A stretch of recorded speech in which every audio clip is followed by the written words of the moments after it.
Om Swastiastu pemirsa Balik TV, kembali saya Winata menjumpai Anda dalam Balik Postok, dan kali ini kita agak sedikit serius membicarakan tentang virus COVID gitu ya. Ada strain baru kata ini agak menakutkan dunia gitu, dan saya akan membicarakan Prof. Mahardika, virolog dari Universitas yang sudah banyak memberikan informasi juga di media-media lain. Tapi kita coba untuk di Balik Postok kali ini mengulas kembali gitu ya, mempertegas kembali arti istilahnya apakah strain baru ini virus COVID ini seperti apa. Om Swastiastu, Prof. Om Swastiastu, Buliman. Ya. Navigator, Prof. Rahajeng Sami, salam sehat. Salam sehat. Sekarang kuning-kuning nih baju. Tapi nggak ada kaitannya sama politik, Prof ya? Tidak ada sama sekali. Politik ilmuwan tidak boleh, tidak boleh berarah politik. Baik. Netral saja. Baik, Prof, kalau kita bicara strain baru COVID-19, ya, apa yang Prof ingin sampaikan? Kalau bilang strain baru, sekarang ini di dunia itu ada beribuan atau ratusan ribu strain, bahkan artinya virus ini memang terus berubah. Bermutasi ya. Jadi berubah, dan sebetulnya sekali lagi kan yang disebut virus itu bahkan di satu orang yang tertular pun ada lebih dari satu macam virus di dalamnya. Artinya memang virus ini memang makhluk yang mudah berubah. Itu artinya bermutasi adalah sudah sifat alamnya dia. Nah, yang ditakutkan sekarang ini kan mutasi yang pertama diduga terjadi di Inggris, kemudian ternyata juga ditemukan di Singapura. Tetapi ini sejak Juni-Juli saya sudah lihat bahwa ada pola mutasi, bahkan di satu gennya itu, gen spike namanya, yang paling penting bagi si COVID-19 untuk patogenik dan juga nanti untuk respon vaksin. Di gen spike ini ada yang lebih pendek, ada yang lebih panjang, kemudian ada yang berubah asam amino yang kemungkinan dia berubah afinitasnya kepada reseptor manusia, kan itu. Tetapi ini perubahan saya lihat tidak hanya Inggris. Ini yang disebut Inggris ini Inggris Raya, ada di Wales, ada di Skotlandia, Irlandia Utara. Kemudian saya amati juga di Afrika Selatan, saya amati juga di Arab, di Bangladesh, di Singapura, Australia sampai Amerika Serikat.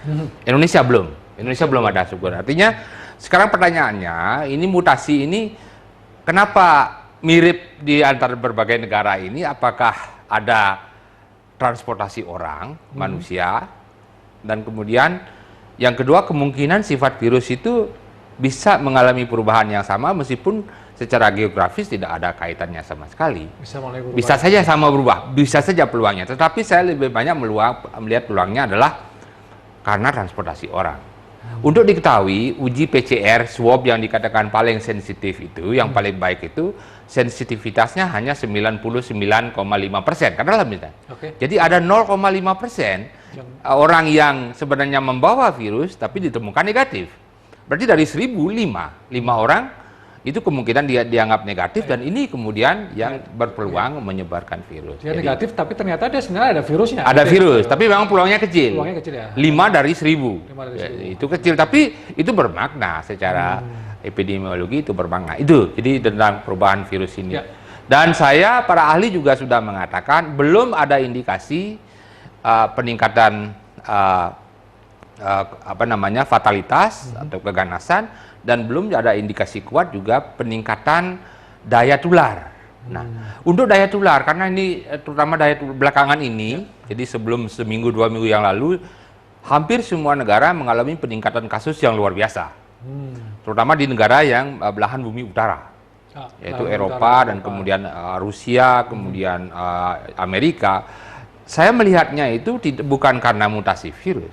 Saya melihatnya, ya mungkin mutasi virus berperan, tetapi yang paling banyak adalah musim.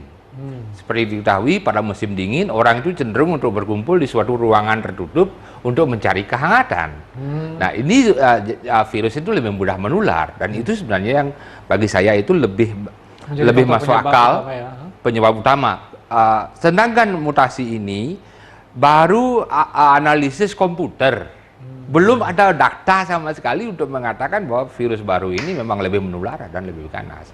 Kenapa kemudian? Maksudnya Prof ingin mengatakan bahwa sebenarnya tidak ada faktor keilmiahan yang betul-betul memastikan bahwa virus strain baru ini lebih menular dan lebih mematikan. Itu belum ada. Belum ada. Bayangkan kalau dianggap kejadiannya baru Desember, orang bahkan mungkin penelitiannya baru dilakukan.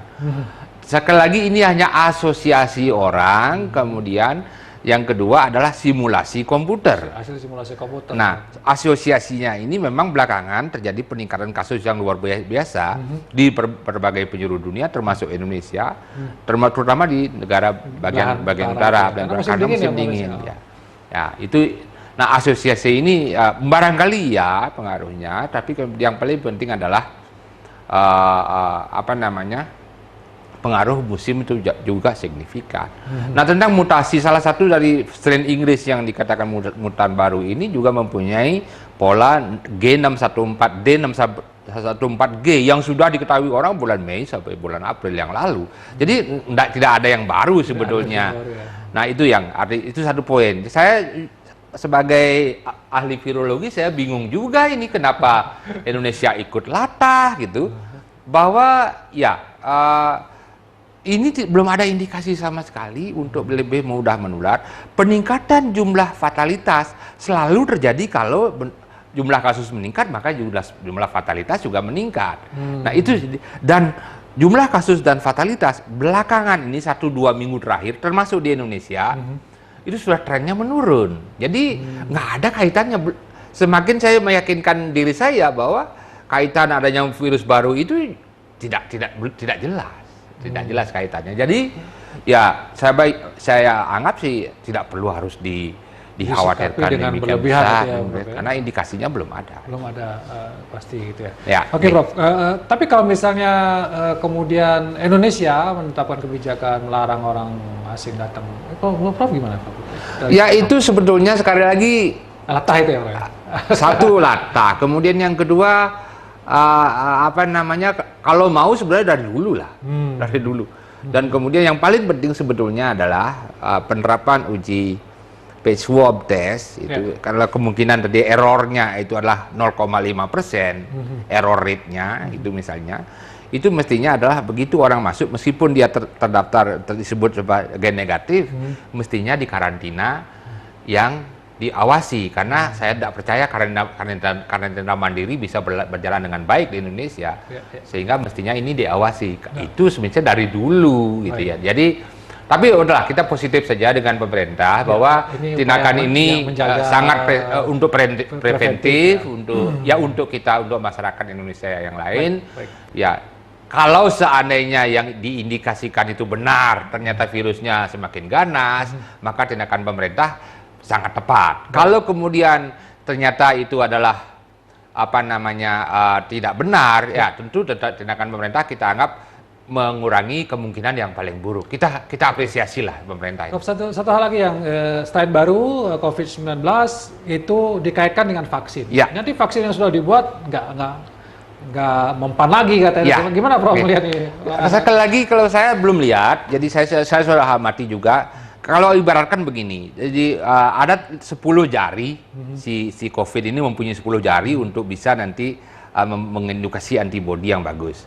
Nah, kalau dari 10 jari ini berubah 1 atau 2, 8 kan masih sama dengan yang dulu. Jadi masih vaksin yang sudah dibuat masih bagus.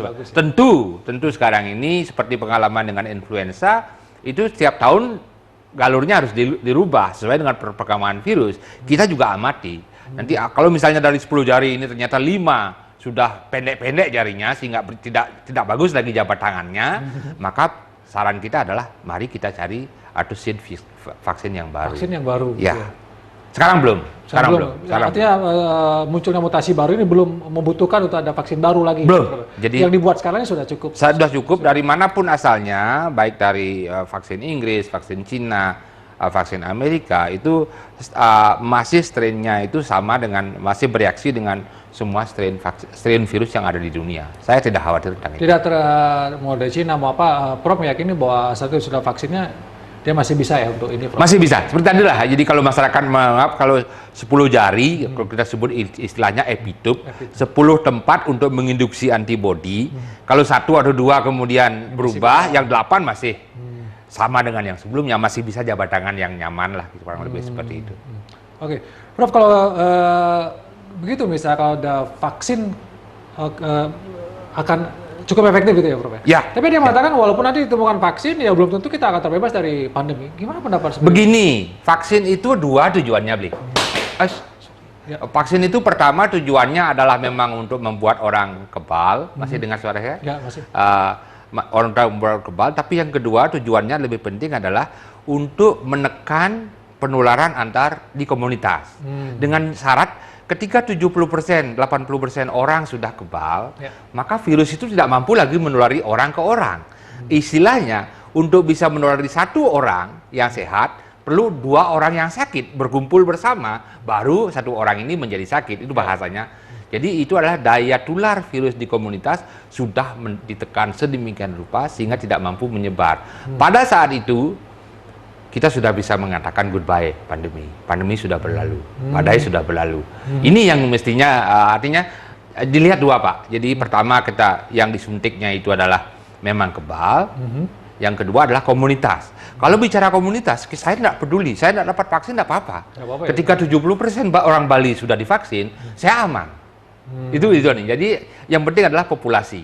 Ini yang mestinya kalau bisa disarankan, kalau bisa membuat angle baru nanti untuk saran untuk pemerintah Bali, diusahakan. Bali itu hanya butuh 6 juta vaksin, 6 juta dosis. Karena misal 70% kali 4,4 juta penduduk Bali itu setara dengan 3 juta. Perlu 2 kali vaksin, 6 juta vaksin. Kalau harganya katakanlah 500.000 satu dosis untuk 1 orang atau 1 dosis, itu hanya 3 triliun. Uang kecil bagi saya karena pendapatan Bali per tahun untuk per kapita devisa akibat pariwisata itu 75 triliun. Saya pernah baca Bali Post juga, 75 triliun artinya yang 3 triliun itu hanya 5% itu. Dan yang kedua, trickle down efeknya besar. Jadi dampak sampingnya akan besar. Karena apa? Karena begitu orang Bali itu 70% sudah kebal, maka pariwisata sudah bisa dibuka. Daerah lain yang bisa memasarkan produknya di Bali, pasarnya tetap terbuka. Kemudian orang-orang dari luar negeri pun, ya misal dari Jepang, Cina, Australia yang mau ke Bali aman karena penularan antar penduduk sudah tidak mungkin terjadi dengan 70% orang kebal. Itu. Hanya 3 triliun ya, Prof? Saya hitung kasar itu ya, hanya 3 triliun. Maksudnya kecil sekali sebenarnya. Kecil sekali. Kalau ada bicara sudah distorkan Bali. Ya. Dan Bali wajar mendapatkan prioritas dan sehingga harus diutamakan gitu ya, Prof? Ya, satu kalau kita melihat kepentingan nasional kan tentu kepentingan Indonesia perlu 400 juta dosis. Ya, kalau dipenuhi dari kepentingan nasional mungkin akan belakangan. Ya, sehingga sekarang kita lihat juga kita harus promosikan bahwa vaksinasi di Bali itu mempunyai efek positif untuk wisatawan yang datang ke Bali. Barangkali kita minta bantuan juga negara-negara penyumbang wisatawan, pergi ke Cina, pergi ke Jepang, pergi ke ke Australia. Saya memastikan penduduk Anda aman di Bali kalau orang Balinya divaksin, sehingga mestinya itu yang mestinya saya terus-menerus ini bicarakan bahwa boleh kita mengandalkan pemerintah pusat, tapi kemungkinan kita akan agak prioritasnya di belakang gitu ya. Itu. Nah, kembali kan tadi kalau boleh saya tambah kenapa vaksinasinya ketika tujuannya adalah agar komunitas ini kebal, 70% orang kebal, siapa yang divaksin? Tentu yang biasa keluar. Jangan yang tidur-tidur di rumah, orang tua, anak-anak yang artinya mobilitasnya kurang. Jangan itu menjadi target utama dulu. Yang jujur menjadi target utama adalah orang-orang yang aktif, aktivitas tinggi di masyarakat. Ini yang kadang-kadang tidak disadari, dipahami. Jadi jadi semua harus vaksin itu ya, Prof? Cukup 70%. Meskipun saya nggak dapat. Tapi yang lain. Tapi begitu dihitung 70% orang Bali sudah dapat vaksin, aman saya. Jadi virus sudah tidak mampu menulari antar orang. Seperti tadi, untuk membuat saya sakit, saya perlu 2 orang yang sumber virus, baru saya sakit. Kan tidak mungkin kejadian di alam 2 orang yang sakit berkumpul, kemudian kecuali barangkali dokter, rumah sakit, yaitu makanya rumah sakit dan tenaga kesehatan pasti mendapat prioritas yang tinggi. Prof, di sini bikin vaksin juga, Prof? Saya ada tugas dari riset dari Menristek untuk mengembangkan salah satu vaksin, yaitu mengembangkan vaksin mRNA namanya, seperti yang dikembangkan oleh Pfizer dan Moderna. Kenapa mRNA ini tidak perlu fasilitas yang canggih untuk membuat bibitnya? Saya tidak perlu virus sama sekali. Saya cukup informasi genetik dari komputer. Saya bisa sintesis gen virusnya.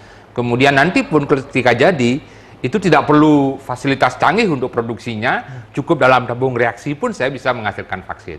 Itu anunya, approach-nya. Dan kalau vaksin-vaksin yang sudah dijual orang, yang sudah diizinkan seperti Pfizer dan Moderna itu menggunakan satu gen saja, saya menerapkan 4. Jadi mirip dengan virus alam. Tetap mRNA teknologi modern seperti yang kita pakai, tapi saya menargetkan 4 gen sehingga lebih komplit, mudah-mudahan lebih baik. Kapan jadinya, Bro? Bibit sudah jadi, bibitnya sudah jadi. 2021 awal saya akan animal trial, jadi mencoba pada hewan. Itu namanya praklinis. Kalau sudah praklinis tetap lolos, harus harus baik, harus lolos, harus aman, harus efektif, baru boleh ke human trial. Nah, saya sebagai orang dokter hewan tidak boleh melakukan human trial. Tentu harus kerjasama dengan rumah sakit dan dokter dan lembaga kesehatan manusia, dan sumber pendanaannya itu besar. Saya tidak punya dananya untuk sampai ke human trial. Tapi sudah dikerjakan oleh Prof. Waktunya Prof sudah habis. Terima kasih Prof ya sudah memberikan kita informasi pencerahan ya tentang vaksin ini, tentang strain baru dan segala macam. Agak tenang lah kita ya, jangan terlalu khawatir gitu ya. Tapi tetap harus waspada, tetap pakai masker Prof ya. Siap, harus pakai masker, cuci tangan dan jaga jarak kerumunan, apalagi mau tahun baru gitu ya. Jadi kita harus tetap jauh dari kerumunan. Malam tahun baru dan juga tahun baru liburannya. Baik, demikian Bali Pos Talk ini. Saya ucapkan terima kasih atas perhatiannya. Saya tutup dengan Pranama Santi. Om Santi. Terima kasih. Itu semua. Gitu.